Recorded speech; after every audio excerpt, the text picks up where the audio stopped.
Marko Lelov, FC Kuressaare üle tuli 4-2 võit, selline natukene vastuoluline mäng ja 4 väravat on hea, aga samas kaitsetööga ilmselt sa täna küll rahule ei jää. No jah, 2 väravat lasta ei ole teps mitte hea, aga praegu oli kõige tähtsam oli võit ja ma arvan, et me väärisime seda võitu. Kuidas see väljak, kartsime ilmselt tullemat? Jah, et see reedeni info oli, et me peame muda peal mängima, aga tegelikult oli väga ilus väljak, et selle ütleme siis aja kohta, nagu mis meil praegu on, et väga hea, et ja jah. Kuidas täna see ilm, tuuleolud kindlasti mängisid siin oma rolli, et päris mängu alguses oli suisa raske sealt Kuressaare surve alt välja murda?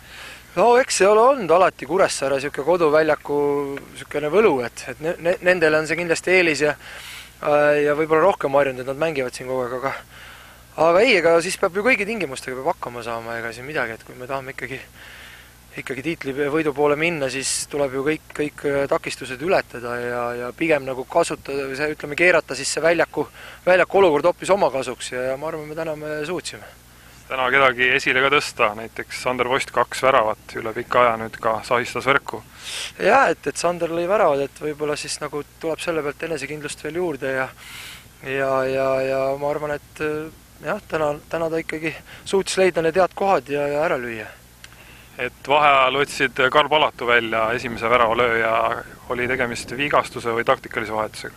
No pigem nagu oli see olukord, kus meil nüüd hakkab ikkagi tihe periood, kus on nagu vaja nagu päris palju mängijaid veel kasutada ja keskkaitsesse on selline variant, et saab ka mütt mängida ja teadsin ka ennem, et olid, ütleme siis Karl Palatul olid kaardid all ja et selles suhtes tuleb anda ka mütile mänguaega, et ta kohaneks paremini mängu, et täna tal ikkagi läks natukene aega, et see ärevus on ikkagi sees, et see on nagu natukene imelik, et sa ikkagi meistriliigas oled ju enne mänginud aastaga, aga siis ütleme mitte personaalselt, aga üldse, et kui mängijad tulevad, et see esimene ärevus on sees, et sellest tuleb lahti saada ja täna ma arvan, mütt mängis selle mängu ära ja ta saab ainult paremaks minna.